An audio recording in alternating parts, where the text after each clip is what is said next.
Hello, my loves. Welcome to another episode of the Becoming You podcast. I'm so excited to bring you another episode today, all about self confidence. And I talk a lot about confidence because it's something that I have been wanting and yearning all my life to feel true, authentic confidence. And it's one of the biggest problems that my clients always come to me with. The common thing that links almost every client that I work with is a lack of confidence. And the question is always, how do I become more confident? So I wanted to name this episode success markers, right? And I know success and confidence really, they're kind of interconnected. But when you go back and look at what do the most successful people have in common, they're all confident, right? So what if we looked at the markers for success? Those most likely will also build confidence, right? So I wanted to call this episode Success Markers, and I wanted to share with you 10 things that from my own experience of collecting data from having worked with clients, what are the 10 things that lead to confidence? Okay, so let's get started. Before we get started on the list, I'm going to go from 1 to 10, 10 being the most important. Okay, so we're not going to do the list backwards. We're going to go from the least important. I wouldn't say least; they're all important. But if you're not going to be able to do all 10, then go with what I'm going to share with you, which is number 10. Okay, so before we start on this, I want to break apart a myth about confidence. And this myth is so widespread that most people believe it to be the truth. And that is that's when I'm successful, I will be confident, right? So most people believe that success builds confidence, however you deem success to be, right? So for you, success right now might be, I always go to the weight loss example because it's so easy. Like I'll feel more confident when I lose 10 pounds, right? So you are saying that success to you is linked to losing those 10 pounds. You might say, I'll be more confident when I get married. So success to you is being in a loving, healthy relationship and having a partner. You might say, I'll feel more confident when I hit that pay level at my company and get that job title.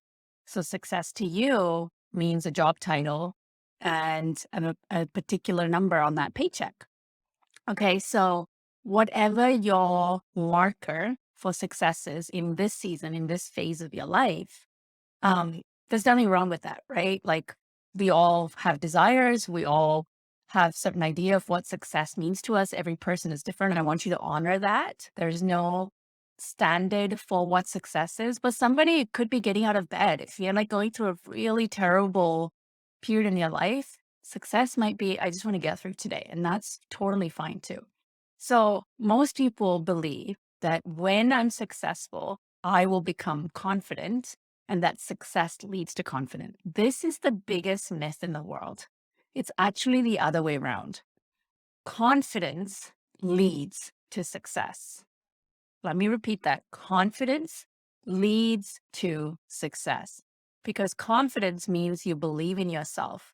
You are willing to take risks. Confidence means I believe I'm capable of achieving this goal and I'm going to go for it. Right. And so expanding as evoluting, that is not a word. Expanding, growing, evolving, there it is. Evolving, all of that is what leads to your success. But in order to grow and evolve and expand beyond yourself, you first need to believe that you have what it takes, right? Confidence is this belief of, I don't know how to do that yet, but I'm going to go ahead and try it anyway. And I'm going to figure it out, right? That figure it out mentality is confidence. This is another myth, which I didn't have jotted down, but it's just come up, is that most people believe I have to know it all. I have to have figured out every step before I can get started, right? That does not lead to success. That just leads to waiting and hoping that you have all the bits figured out. Like when I launched this podcast, I had no idea what I was doing. I just had this urge and this desire to get my voice out into the world through a medium that I thought I would enjoy. Like, I didn't even know, am I going to enjoy making this podcast? But something inside of me said, why don't you give it a shot? So I just figured it out. I figured it out as I went along. I got a mic. My husband actually purchased it as a gift when I shared my dream with him.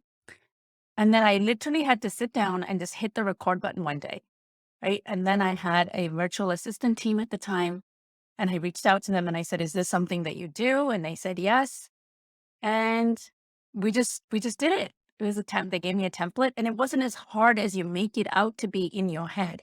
When it's just an idea that it's sitting in your head, it will feel overwhelming, and you'll never want to get started. You don't feel like getting started, right? Because just the thinking makes it feel so overwhelming. The way to get over the overwhelm and the confusion is to simply just take the first action. Just take the first action that seems logical to you, right? And then as soon as you do that, inevitably the next step will appear. Inevitably, that's how you figure things out. It's through messy action. All right, so starting with our list of what builds confidence. What are the markers for confidence? If you look at people who are super successful, they're most likely super confident. And so, what do they all have in common? And so, this is what I want to share with you. Number one, they believe in themselves when no one else around them will. Okay. So, you might be like, well, no, like the most successful people like Beyonce and Oprah, they have tons of people. The whole country believes in them, right? Yeah, that's today, like Taylor Swift, like people like that who are massively successful, right? But when they first started out, nobody believed in them, right? But they kept going anyway, right? Nobody knew who Taylor Swift was when she started. We all start out from nowhere. So what sets the confident people apart is that they say, it's okay that you don't believe in me. I don't need you to believe in me for me to keep going and accomplish or take the steps towards these dreams and desires that I have, this burning like passion that I want to get out into the world, right? And I don't want the celebrity examples to throw you off because not everybody has big dreams like Beyonce and Taylor and Oprah. And that's okay. Not all of us are destined to have or want to have a desire to have a celebrity lifestyle, right? And there is nothing wrong with that. It's okay. Just because you don't have that kind of ambition, um, and like sky high, ridiculously huge dreams does not mean like you're a failure, right? So I first want you to know that whatever dreams and desires I have, that's what I was like blessed with. That's what I was like programmed when I came into my beingness. That's good enough for me to pursue, right? Whether that's to get married and have a family and be a stay-at-home mom, that is a worthy dream to have. So I, the most confident people have this self-belief where they say, it's okay that you don't believe in me. I believe in myself. So that's number one. Okay. Number two, the confident people bet on themselves. They bet on themselves. They say, I'm worth it. Like, I'm going to bet on me when nobody else will. So let me give you an example. I follow some, other life coaches and they all have incredibly successful books that they've written, but now they're successful published authors, right? They might have 3, 4, 5 books that they've published under their belt. But when they were first just breaking out into writing, they didn't have credibility as an author, and publishers didn't want to back them up. I think they're called publishing houses, right? And they weren't able to get a book deal. These life coaches who are writing books, but they really had a dream to get their writing out into the world. So what did some of these life coaches do? They self-publish, which means that they had to invest money into printing and marketing and advertising and getting this book out there, even though the publishing houses, what we would say the authorities, the one who has experience in telling people which book will sell, which book won't, they took the risk and they said, you know what? you don't believe in this book, you don't want to bet on this book, that's fine. But I'm going to bet on it. And I'm going to figure out how to get this book into the world. Right. So that's what I mean by confidence is they are willing to bet on themselves and they don't wait for permission or the green light from anybody else. They just have a vision, they have a dream. And they go, I don't care what the world tells me, what's possible, what's not. Like I bet on myself. And the betting on myself, I think I'm talking to all of you, I know that part is really, really hard. Right. I think the believing comes easier than the betting because the betting is like now you got to put the money where your mouth is, right? It's really about taking action without waiting for permission from others. It's like you saying, I'm going to do the damn thing, right? Here's the thing about what makes betting on yourself easier. You have got to have your own back when and if plans don't go according to your plan, right? A lot of times when you bet on yourself, you're taking a huge risk. You don't know how it's going to work out. You have no guarantees. And that is really, really scary. The uncertainty that if I put money behind this, if I put my energy behind this, if I put my time behind this, I have no guarantee that it's going to turn out the way I am. And I don't want to seem like a fool in front of people when maybe 100 people told you, don't do that. That's a terrible idea. And you went ahead and did it anyway. And then it didn't work out. And all the I told you so's is going to come back, right? That's the part that stops us. The part of like being ridiculed, the fear of failing publicly in front of people, and then hearing the I told you so's, like all of that is what stops us from betting on ourselves. So if you're going to bet on yourself, you have first got to realize I will be kind to myself, even if nobody else is. Right? If you get on the bandwagon of I told you so's, and you're the first in line to now beat yourself up for taking a bet and taking that risk, then you're never going to bet on yourself again, right? Because you were so mean to yourself when you failed, when things didn't go according to plan. This is why betting on yourself is really, really, really hard. Because it's not just the I told you so's and the criticism from others. You are your own worst enemy. You don't have your own back. You are attacking yourself. So why on earth would you ever let yourself bet, you know, make a bet on you in the first place? If you know subconsciously, like I'm going to come back to get you if this doesn't work out, right? You're scared of you before you bet on yourself. So work on the idea of self-compassion. Like I've got me no matter what happens. I'm going to be kind to myself, even if this goes wrong. Okay. Even if it doesn't have the results I expect, I'm still going to be kind to me. Once you have that attitude, then you're going to be able to bet on yourself no matter what. And I've had many, many examples of this. The first time I bet on myself was obviously when I invested in my first life coach. And my husband asked me, what if this doesn't work out? Like, what if you don't get what you want out of it? I didn't have an answer for him. I was just like, I don't know, but I won't know till I try. Right. But what I did tell him was, you cannot hold this against me if, like, we find that thousands of dollars we invested, like, we don't really see any change in me. Right? He said, you can't hold this against me in an argument. Like, you've just got to let it go. So I didn't have the emotional maturity at the time to realize like that I could be mean to me, not just my husband, right? But at least I had the wherewithal to tell him like, hey, don't hold this against me. Right. That was my first step in a way, figuring out this is what betting on yourself means. It means not letting others attack you if things don't go according to plan. But at that time, I hadn't done enough healing work to realize that I had to keep that same deal to myself. So now betting on myself is so easy. Um, I take chances on me all the time, and it can be small bets to big bets. So, investing in a piano teacher to teach me the piano at the time, I didn't know I was going to be consistent. I didn't know how long I was going to stick with it. But now it's coming up to almost 3 years and I've been learning it, right? But I bet on myself and I bet on, getting the teacher was a small risk because that was like a month to month payment. But I wanted to buy an actual piano. And that was a pretty hefty, it wasn't a big financial investment. It was pretty minimal.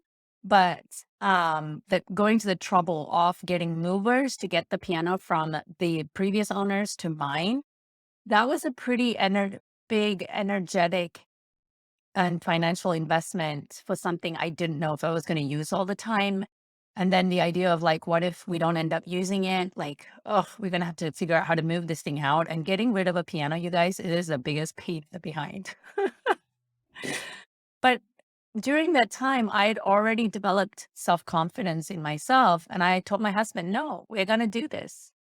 So that was me saying, I'm going to bet on myself. Playing the piano is something that brings me immense joy. So let's do it, right? So we can build our self-confidence in small ways in daily life. We don't have to wait for the big goal or the big thing that we're working towards.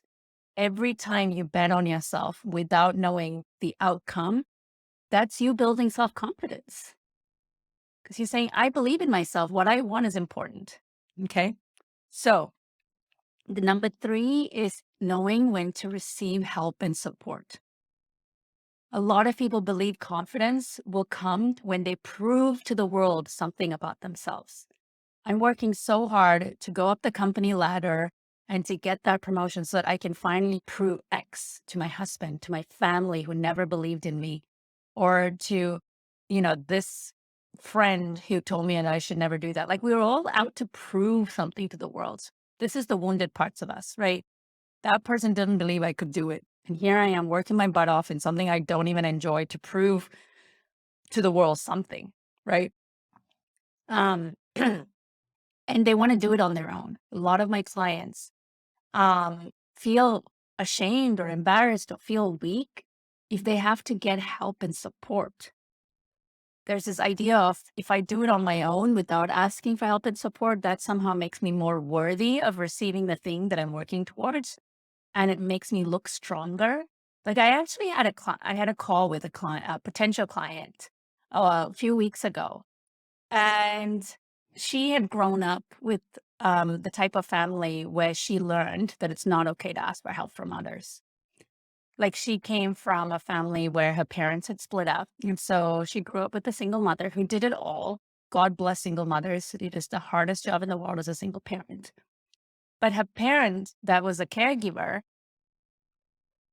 due to her own wounds and fears, didn't feel okay asking for help and support from other people. So her mother was always doing it all herself. That somehow that made it feel like she was strong, right? Like her husband splitting didn't make her feel like wounded or less than or weak. So she was trying to prove something. And so this potential client that I was talking to grew up with the belief I should be able to do this on my own. I should be able to figure all of the struggles that I have on my own. And therefore it wasn't the right fit for us to work together because she was not ready to receive help and support. If you're going to work with a coach, you have to be so open to receive help and support. And not just a coach, right? In any area of your life, if you want to improve, you need to receive help and support. You cannot do it on your own. Well, you can, but it's going to take a really long time and you're going to make a lot of mistakes and you're going to feel very lonely and you're going to get very frustrated. Getting help and support is not only nourishing to you, the journey is so much kinder and compassionate and more meaningful. When you have people to support you, it's incredible. It's incredible. It's the biggest gift you can ever give yourself is to let yourself be supported. Don't try to do it all on your own, right? And here's the thing about receiving help and support. It's not humanly possible to be good at everything you want to do.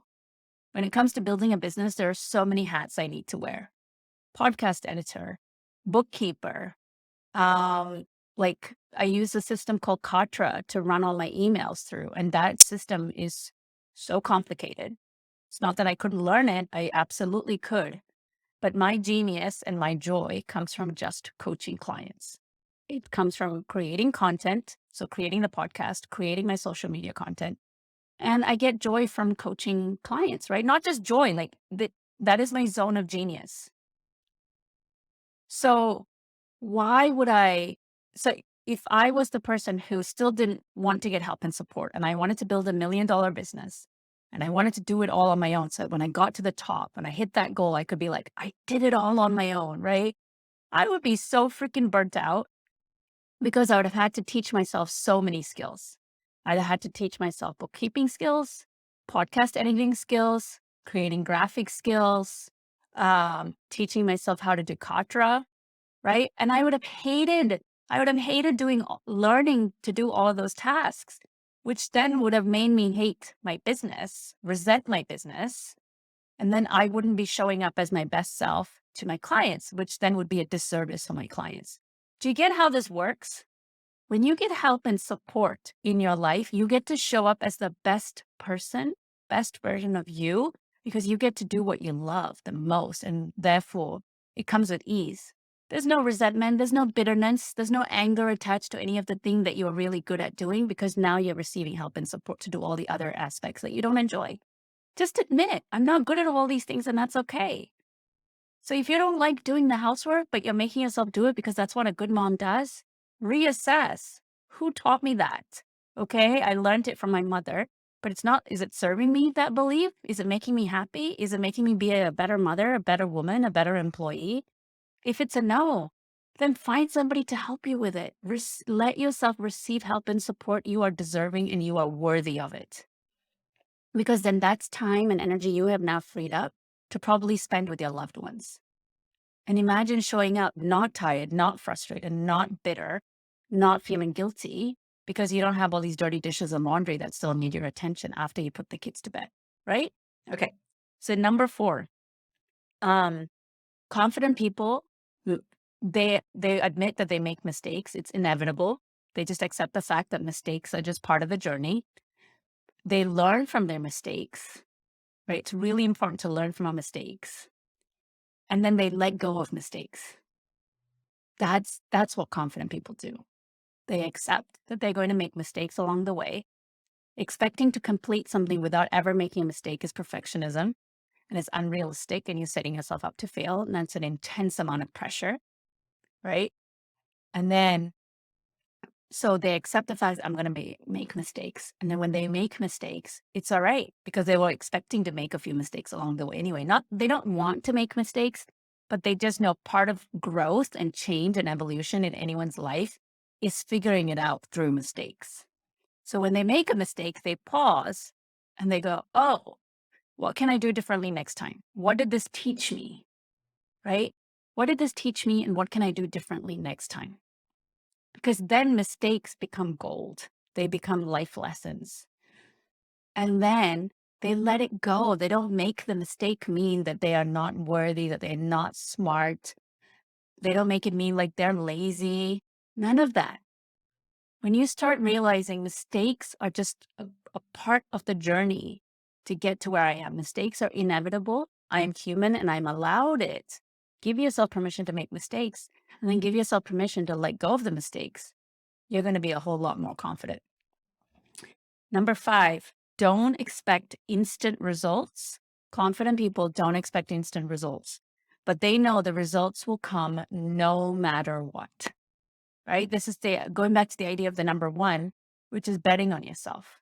When you bet on yourself and you believe in yourself, there is this deep knowing that I may not know how to get there, but I'm going to get there. Okay. So, and they don't expect instant results. They're okay with putting in the legwork and making progress and taking small steps towards their goal. Like I draw so much from my 29029 experience. It's a climbing, not, yeah, it was a climbing challenge. I had to climb 29,029 feet within 36 hours. That was the timeline. And I didn't know whether I was going to do it or not. I had no idea whether I had the fitness level, right? It seemed like an impossible task. And but I bet on myself, right? That's part of how confidence comes. I bet on myself by putting in, like, I think at that time I was paid like almost $3,800 to enter this event. My family didn't understand why I wanted to do it at the time. Nobody believed, right? This is all how I built confidence. Nobody believed or understood why I signed up for this Everesting challenge. It just seemed crazy. So I believed that I needed this in my life. I had no idea at the time why. I bet on myself by paying the entrance fee, right, which is around $3,800 at the time. And then I didn't know whether I was going to do it. I didn't know whether I would meet the timeline and I would actually climb the 29,029 feet. But I kept showing up for the training. So they give you a training program. This is like I think 12 weeks program or whatever. And I did the best I could, right? And I showed up to the event. And I still didn't know whether I would finish it, I would be a completer or not. But I kept putting one step in front of the other through the night without sleeping. And I did it in about 34 hours or 32 hours, right? I didn't know. I didn't know. All I could do was take a single step each time and believe that the results would come. I believe that as long as I don't quit and I kept putting one step in front of the other, that the result I desired, which is to complete the challenge, would happen, right? That's how confidence is built. If we were to apply the old rule, I will feel confident when, right? Remember, I told you success comes from confidence, right? And how do you build confidence? You build confidence by taking action. I didn't go into this challenge going, oh, yeah, like I am so going to complete this, right? That were moments I thought that, but then it would have immediately be followed by, but how? Like I'm not that fit, right? But the confidence came because I kept taking a single step and I didn't give up on myself. And at the end of the challenge, my confidence level skyrocketed because I took a single step and then another step and then another step and then another step. So I didn't expect instant results during this challenge, right? I knew it was going to be a long process of like 6 months worth of training.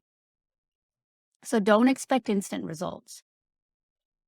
Know that you're going to hit ups and downs in whatever journey you're on, right? Let go of the need for the instant gratification and the instant validation and the instant reassurance. Let it go. Trust that just because you're betting on yourself and you're believing in yourself, that the results will come no matter what. All right. Number 7, trust in your process and the way you do things, right? We all have a way we like to work and do things. We all have a way we think about the world. And so, for instance, again, running a business, right? Like I look at coaches who have like $1 million businesses and I look at how they produce content, their process and their systems. And I covet that. And I think, oh, in order to get $1 million business, like that's what I need to be like. That's what the old me used to think. And then I'd beat myself up because that system either wouldn't work for me or I couldn't figure out that system. It would feel so hard. Like it just didn't fit in with my DNA, right? And then I'd feel like guilty and embarrassed and ashamed. What I realized is that my way of working and building my business is just as good as the coach who's got $1 million business, right? The reason she's got $1 million business is because she trusted her own process and built it the way that felt good to her, which is why she's at 1 million. So if I want to do the same for me, I've got to trust my process. I've got to know and trust that the way my brain thinks about things and ideas that come up and how I execute things, it's all good. Because when you run your own business, there's nobody telling you what to do, right? And that can bring up a lot of demons, can bring up a lot of self-doubt. There's no manager telling you, go do this review, go meet with this client, and then we'll measure it against these metrics and these key performance indicators. There's like none of that. So you are literally like just flapping in the wind with no idea what you're doing, right? So a lot of times you just assume like I'm probably doing this wrong, right? But wrong by what standard? Like if no one's really got a formula for how to build a business, right? Then who is assessing the right and the wrong? So now I just embrace my process. So for a long time, I used to beat myself up for not recording a lot of podcast episodes and having it what we call in the bank, right? A lot of a lot of the people that I know who have a podcast, they tend to record 3 to 5 episodes at a time, and they have it what we call in the bank, ready to go. I am not someone who can do that, right? I cannot. I've tried to, and then I just get a mental block. When I think about recording 3 episodes or 5 episodes at a time, my brain literally goes into shutdown mode and I can't even record a single one. Like this episode that you're listening to, I'm recording it on a Saturday morning. This episode will come out on Tuesday, right? So I literally send it to my team member, like my assistant, who edits the podcast. So she gets it like literally right after I finish recording. So she has all day Saturday, all day Sunday, all day Monday to edit and get all the marketing assets. And then it goes out Tuesday. That's only a 4-day lead. And I have nothing in the bank, you guys, nothing. No podcast episodes in the bank. Now, any good coach, business coach will tell you that's not a great idea because what if you fall sick? Some sort of emergency happens in your life, anything unexpected comes up, you're screwed, right? Because I'm not going to have time. That's okay. That's a risk I'm taking, right? And it's something that I can work on to have a single one in the bank. But I used to feel a lot of shame and guilt around, man, what kind of a business owner doesn't have any podcast assets in the bank, right? And I thought I was wrong. My system's wrong. The way I work is wrong. Until I met my very sweet current podcast editor, Jennifer, and she was like, oh, yeah, like it's totally normal for people to not have any assets in the bank and just to like record on the go, right? On the go, meaning like you record it a few days before it's supposed to go live. As soon as she said that, I was like, oh, so nothing is really wrong with me. The way I'm working is actually normal, and a lot of people do this. It's like she didn't give me permission, but that's what it felt like, that the way I'm working is completely okay. So I've stopped beating myself up for not record batch producing podcast content.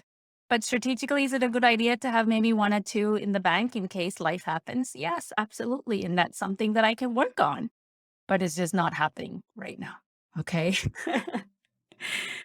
So trust in your process and the way you do things. That also builds confidence. Whenever we tell ourselves, oh, you just can't figure it out, like that doesn't build confidence. Trust that this is your genius and your way of doing things. Right. Number 8, they don't let setbacks and challenges get in their way of where they're going. Right. Everybody will have setbacks and challenges in their life, no matter what it is that they're working on.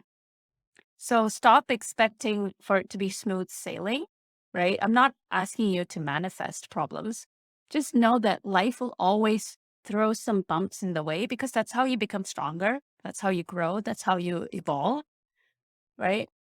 But also know that you don't have to use those setbacks and challenges as, oh, this is a sign that I shouldn't be doing it, right? Confident people, they always have the end goal in mind. They know where they're going, but then they're willing to take detours, what we call pivoting, right? I don't know whether I like that word. They pivot, right? And they decide this is happening no matter what. And they can even take pit stops. What do I mean by pit stops? Just take a break for a while and then come back to it. Just don't quit. As long as the goal feels really, really good to you, allow yourself to have pit stops, allow yourself to pivot, allow yourself to have detours, and allow yourself to get help and support. Never lose sight of your desire and your end goal, but be flexible in how you get there, right? If you had this expectation of, I'm going to do it this way, right?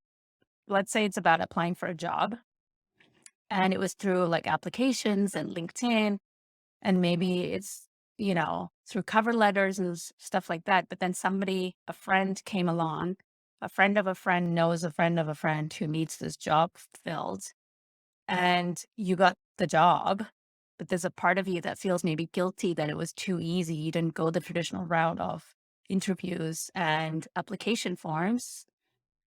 Like, let it be easy, right? Let it be easy. It's okay that you didn't do it the way that you thought it was going to go. You had a detour. There was a pivot in the way you thought you were going to find a job. So let go of what you thought it needed to look like and instead embrace the way it did work out. Right. But never lose sight of your goal, no matter what setbacks and challenges you have. That also builds confidence.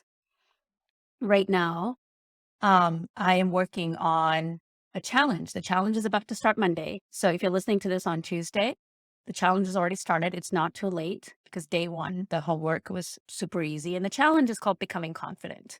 And so it's a 20, and there's an ad in the middle of this episode. So I don't want to go into too much details about it again. But I set a goal of having 100 people enroll to do this challenge. It's my biggest number, biggest goal, right? But it feels really good. It feels really exciting. And I had no idea, right, of how the 100 is going to come about. But that's the goal I set. And right now we're almost at 75 people, and I still have Saturday and Sunday left to enroll more people. And I don't know. I don't know whether I'm going to get 100 or not, but the goal still feels really good. And I'm holding on to that vision. I am trusting and I've decided that it is happening. And so I have to take action from that place of if it's already done, what are the actions I'd be doing for the rest of today and tomorrow? Right. So and that goal of 100 still feels really, really good. If the goal didn't feel good and it felt like an intense amount of pressure, then I might want to bring that number down. But that number still feels really good to me in my system, in my nervous system. And so I'm going with it. So if you're listening to this, come on over if you haven't already joined us. And there's plenty of time to catch up and there's prizes. All right. So number 9, and said I'm going to wrap it up. So number 9, really confident people are very expressive. They are self-expressive, right? So this has nothing to do with your goals necessarily, but they are very expressive through fashion, art, music, singing, dancing, and I mean creative self-expression. Part of confidence doesn't come from just slaying your goals. Confidence also comes from expressing yourself, right? Because we're saying, I matter, what I think matters, my ideas matter, and I'm going to express and become more of myself through the way I express myself. So confident people express themselves often. They use their voice. So for me, my self-expression comes through fashion, the way I dress, and it comes through my writing. I write a lot on Facebook posts, and that's my form of self-expression. My Facebook posts are usually unfiltered. As soon as a thought drops in, I start writing on my phone and to Facebook. And I don't care whether some get 1 or 2 likes, right? And then some will get 80, 100 likes. I don't know what's going to resonate with the people, but I don't write because of how many likes I'm going to get or how many people I think are going to read it. I write because in that moment, it feels like this message needs to come through me. And that builds confidence.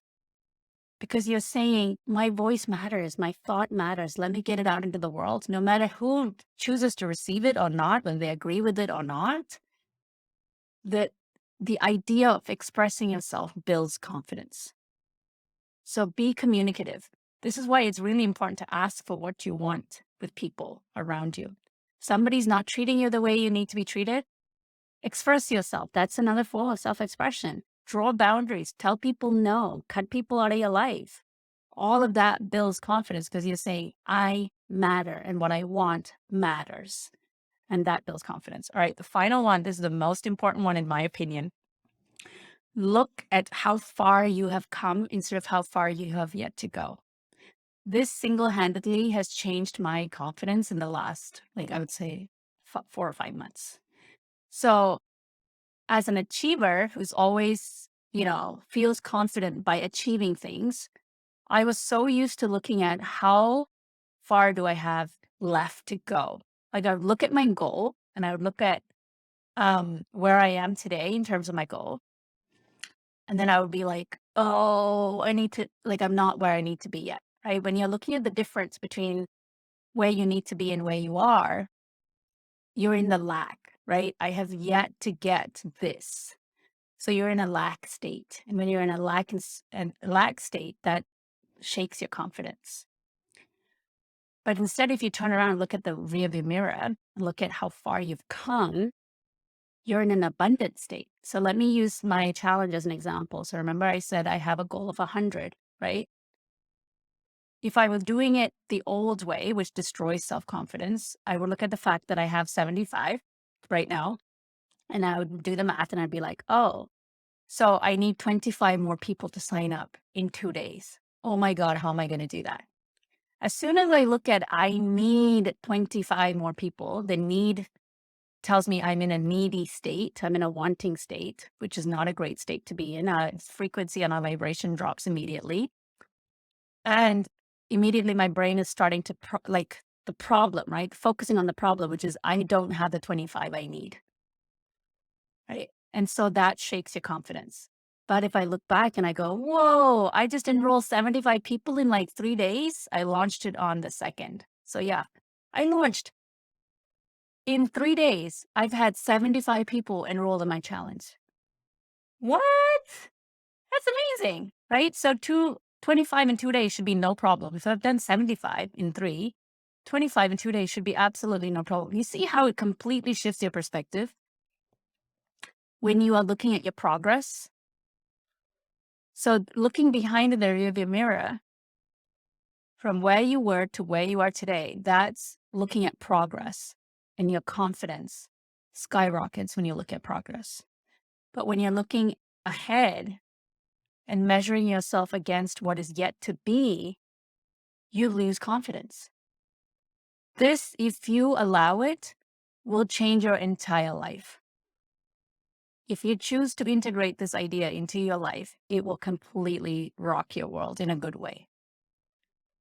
All right, you guys, I have loved recording this episode. I've had actually so much fun talking to you guys about this idea of what are the confidence and success markers that confident people have in commonality, right? So I love you guys so much. If you love this, please drop a review for the podcast. That would be the biggest thank you that you can give me for the value that I bring on this podcast. So whether you listen to it on Apple or Google, please, or Spotify, please take like 2 minutes out of your life and write me a review. Thank you, thank you, thank you. And I'll catch you on the next episode. Bye.